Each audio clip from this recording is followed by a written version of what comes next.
দর্শক বন্ধুরা, এই যে গাজী কালু চাম্পাবতীর মাজারে কিন্তু আমরা আসছি। এখানে আমরা এক বড় ভাইয়ের সাথে কথা বলবো। আসসালামু আলাইকুম। ওয়ালাইকুম সালাম। কেমন আছেন? ভালো ভাইয়া। হ্যাঁ, ভালো আছেন? আছি ভাইয়া। তো এই যে গাজী কালুর চাম্পাবতীর মাজারে আমরা কিন্তু অবস্থান করতেছি। অবশ্যই আচ্ছা, ভাইয়া। কোনটা চাম্পাবতীর মাজার, কালুর মাজার? এটা চাম্পাবতীর, এটা গাজী কালু, ওটা গাজী।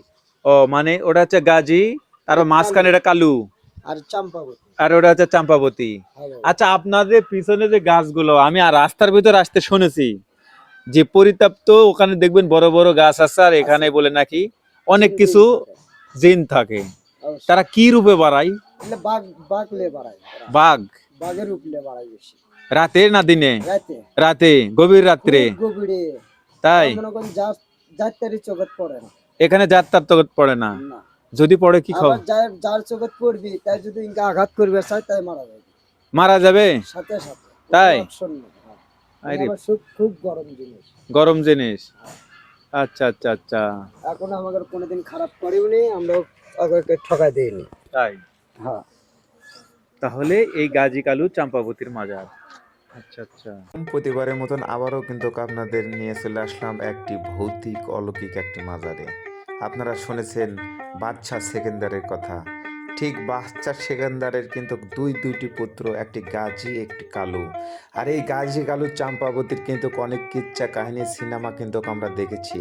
আমরা দেখেছি মধুমালা মদন কুমার সিনেমা, সেই লালপরি নীলপরির যে কাহিনীটি, সেই কাহিনীগুলোই কিন্তু এই বগুড়া জমিনে ঘটেছে।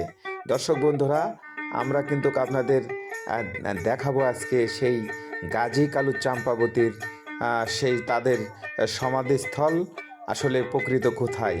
এই যে দেখতে পাচ্ছেন এখানে, এই যে লাস্টের এই পশ্চিমাটা, এটা হচ্ছে চাম্পাবতী, তার পাশে এটা কালু, আর এই যে পাশে কিন্তু মাজারের মধ্যে কিন্তু রয়েছে সেই গাজীর মাজার। এই গাজী কালু চাম্পাবতীর মাজার নিয়ে আজকে থাকছে অসাধারণ একটি ভিডিও, আর থাকছে অনেক ভৌতিক অলৌকিক অনেক কিছু ঘটনা এখানে কিন্তু ঘটতেই থাকে। এই পাশ থেকে বয়ে গেছে একটি রাস্তা, সেই রাস্তায় কিন্তু অবরোধ করে একটি রয়্যাল বেঙ্গল টাইগার। সব সময় বাঘ, হাতি, ঘোড়া হয়ে এক এক সময় রূপ চেঞ্জ করে এখানে কিন্তু মানুষদের কিন্তু অনেক ভয় ভীতি কিন্তু দেখান।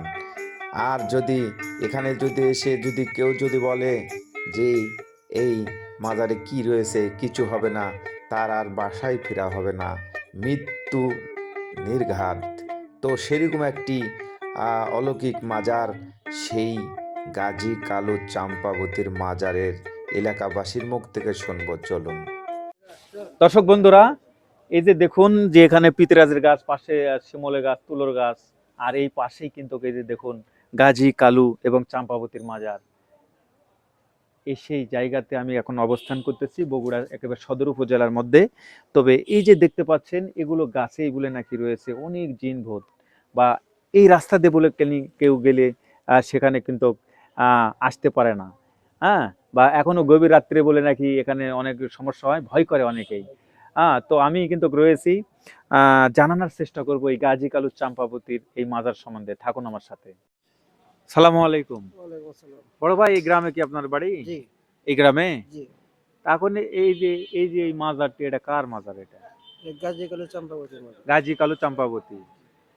তো এখানে কি ওরস টোরস হয় নাকি? জি, হচ্ছিল করে 2 বছর হলো হয় না। 2 বছর হয় না? আমরা শুনেছি এখানে যে গাছগুলো রয়েছে, আমি রাস্তার ভিতর আসার সময় আমি যে শুনছি যে এখানে কোনো জিন ভূত বা এগুলোর প্রতি এখানে অনেক আছে, বাঘ টাগ হয়ে বেড়ায়। এটা কি বাস্তব? এটা বাস্তব কিনা আমরা জানি না, কিন্তু আমরা ছোটবেলা থেকে শুনেছি যে আগে বাড়াতো। এখানে বাড়াতো? আগে বাড়াতো। সব এখানে বাড়াতো? বাড়াতো। আচ্ছা আচ্ছা। আপনাদের সাথে এরকম কিছু না, হয়নি, আমাদের সাথে কিন্তু আপনারা শুনেছেন? আমরা শুনেছি। তাই? জি, তাহলে তো এটা বাস্তব। আমরা দেখেও নাই বা আমার ছোট থেকে ঘটেও নাই। তাই? কিন্তু আমরা আগেকার শুনেছি যে বাপ-দাদার মুখে যে বাড়াতো আগে। বাঘ, কখনো বাঘ, ঘড়ি, ঘোড়া, ঘোড়া, ঘোড়া শুয়ার, কুকুর হয়ে বাড়াতো। এখানে সেই জায়গা। এই জায়গার নাম গোরস্থান। গোরস্থান, মানে গ্রামের নাম গ্রামের নাম উত্তর সাতশিমুলিয়া। উত্তর শাকসিমলা। দর্শক বন্ধুরা, আমি যে গাজী কালু চাম্পাবতীর যে মাজারে এখন অবস্থান করতেছি, এটা সদর উপজেলা, বগুড়া সদর উপজেলায়। তো যাই হোক, এই গাজী কালু চাম্পাবতী এরা কে ছিল আমি একটু হালকা পাতলা আমি বলি। তো আমি আপনাদের প্রথমে যদি বলি যে বিভিন্ন গান, নাটক, যাত্রা, থিয়েটার কিন্তু এদেরকে নিয়ে হয়, অনেক উপন্যাস রয়েছে। কিন্তু আপনাদের সিনেমা দিয়ে যদি বোঝাই তাহলে আপনারা দেখবেন মধুমালা মদন কুমার যে সিনেমাটি নির্মিত হয়েছিল সেই এদের নাম ধরেই, কিন্তু এই ইতিহাস ধরেই। তো এই বাদশাহ সেকেন্দারের বাড়িও কিন্তু ঠিক এই বগুড়া সদর উপজেলা বা শিবগঞ্জের যে মহাস্থান রয়েছে এই মহাস্থানের পাশেই কিন্তু সেকেন্দারাবাদ। আর এই সেকেন্দারাবাদের সেই বাদশাহ ছিল বাদশাহ সেকেন্দার। আমি কিন্তু সেই ভিডিও এখনো কিন্তু তার বাড়ি রয়েছে। ঠিক এই বাদশাহ সেকেন্দারের পুত্র ছিল, একমাত্র পুত্র ছিল সে গাজী।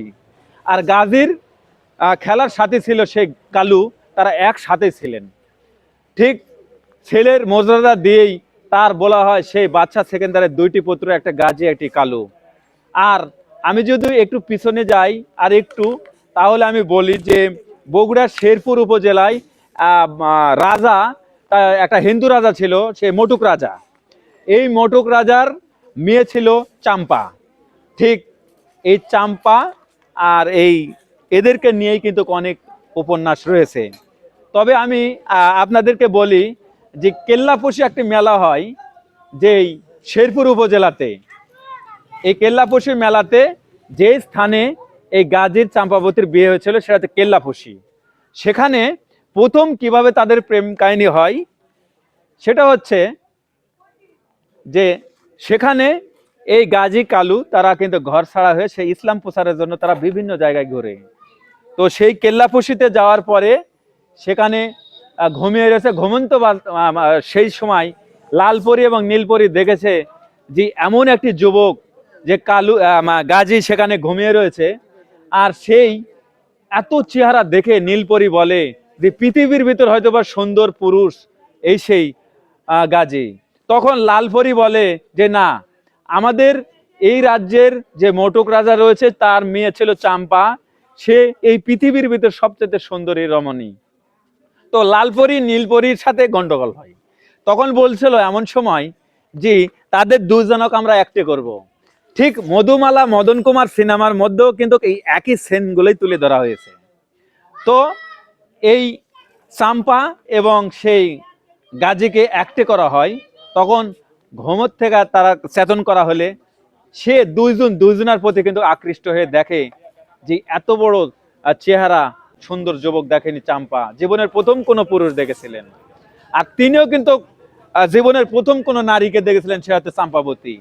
তো এক সময় তাদের মধ্যে প্রেম ভালোবাসা হয় সেই কেল্লাপোষী, সেই শেরপুর উপজেলা কেল্লাপোষী। তো আমি গিয়েছিলাম যেখানে তাদের বিয়ে হয়েছিল, সেই জায়গার নাম কেল্লাপোষী। আর সেখানে কিন্তু জিনের বাদশা বলা সেই মাদারের মাজার শরীফ সেখানে রয়েছে। তো আমার সাথে থাকুন, আমি এখানকার স্থানীয়দের সাথে কথা বলে জানবো, শুনবো এবং তুলে ধরবো। দর্শকদের জন্য ক্লিয়ার করি যে আপনার স্বামীকে দাওয়াত দেয়নি, তার জন্য এখান থেকে ওরসের তরকারি নিয়ে আপনার বাসায় গেছেন, কিন্তু নিয়ে যাওয়ার পর খেতে দেয়নি এবং কারেন্ট হয়ে গেছে, শর্ট করতেছে হাত দিলেই। তোরে বাপরে, এটা কিন্তু বাস্তব একটা কাহিনী। আমি এবারে এই একটা দেখার পরে আমি আরো বেশি বিশ্বাস করে তাকে আমি কোনো সময় সালাম না দিয়ে আমি চলি না। ও আচ্ছা আচ্ছা, মানে এই এলাকার যারাই বসবাস করে আমি নিজে স্বয়ং আমার আচ্ছা, এই যে চাচি যে বললো এটা কি সত্য? এটা একে সঠিক, তাই এখানে সঠিক। আলু ঘাঁটি করছিল, কারেন্টটা শর্ট করছে। হ্যাঁ, এটা সঠিক। চাচা আসলে বাস্তব সেটা উনি আমি হ্যাঁ, ওর আজকে শুনলাম, হ্যাঁ, সেটা উনি ভালো বুঝছে। অনেক মানুষের ভিতরে অনেক কিছু থাকতে পারে। এখানে হিন্দু টেন্দু আছে, সবাই মিলেমিশে আমরা এখানে আসি। হ্যাঁ। এখানে মানুষ টানুষ করে মস্তান যায়, গেলে মধ্যে সালাম টালাম দেয়, সবাই আসে এখানে।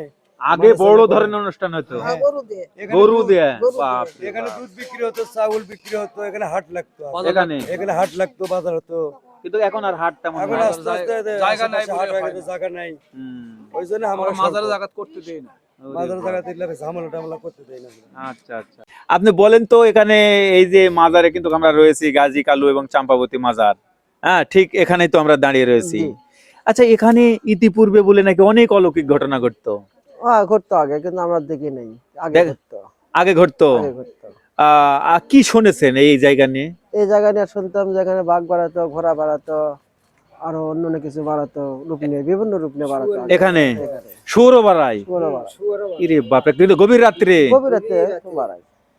এই রাস্তাতে বলে মানুষ গেলে অনেক ঝামেলাত পড়তো এক সময়। এক সময় ঝামেলা করতে ভয় করতে, ভয় করতো। ভয় করে এখনো বহুত লোক এখনো এখনো ভয় করে। এখনো যারা অন্যান্য গ্রামের লোক মানুষ এই ঘাটা দিয়ে যেতে ভয় করে, ভয় করে। ভয় করে। ইরে বাপরে বাপ। খুব আপনি সেনা কাজ করতে করতে স্থগিত করে গেছে, আর কিন্তু কাজ করা হয় হ্যাঁ, টাকার অভাবে।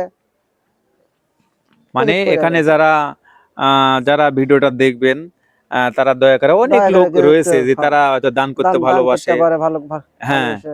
বা- যদি আমাদেরকে একটা মোটা করে দান দিতা, আমরা এই জিনিসটা করে একটা ছাউনি দিতে পারতাম। তাই না? লোকজন মনে করেন এসে একটা বসার জায়গা থাকে, এই যে বসার জায়গা একটা ছিল, সে নষ্ট হয়ে গেছে, আমরা বসতে পারে না। বিভিন্ন জায়গাতে আয়োজন করে নিয়ে আসে, অনুষ্ঠান আয়োজন নিয়ে আসে বিভিন্ন জায়গা থেকে, এই যে এগুলো সব ফাইটা নষ্ট হয়ে গেছে। নষ্ট হয়ে গেছে। এই যে বসার নষ্ট হয়ে গেছে। দর্শক ভাই আছে বিভিন্ন জায়গা থেকে মানুষ মান্যত করে আসে। থেকে কেউ যদি আমাদেরকে এই জায়গায় যদি সাহায্য করতো, আমরা খুব চেষ্টা করতাম তাদেরকে ভালো, আচ্ছা আচ্ছা তাকে ভালোবাসতাম। কেউ আমাদেরকে একটা সাহায্য করে না আমাদের এই জায়গায়, আচ্ছা আচ্ছা, একটা ছাই মধ্যে আছে। বুঝছি। মেলা ভক্ত আছেন আমাদের। আচ্ছা ঠিক আছে, ওকে ওকে। দর্শক বন্ধুরা, এই সেই গাজী কালু চাম্পাবতীর শেষ সমাধি। অনেক সিনেমা, অনেক থিয়েটার আমরা দেখেছি, লালপরি, নীলপরি বা চাম্পাবতী বা সেই গাজী কালু, বিভিন্ন সিনেমাতে কিন্তু দেখেছি। তো এই যে দেখুন একটি নিম গাছ, যেই নিম গাছ শুধু খালি গাছই নয়, এই গাছ, এই রাস্তা, এই পাশের রাস্তা দিয়ে কিন্তু রাত্রি নেমে আসলেই কিন্তু ঘটে অনেক অলৌকিক ঘটনা। এক সময় অনেক দিন আগে বা এখনো অনেকেই ভয় করে, সেই রাত্রি কিন্তু ব্লক করে দেয়। এখানে রয়েছে অনেক শত শত জিন।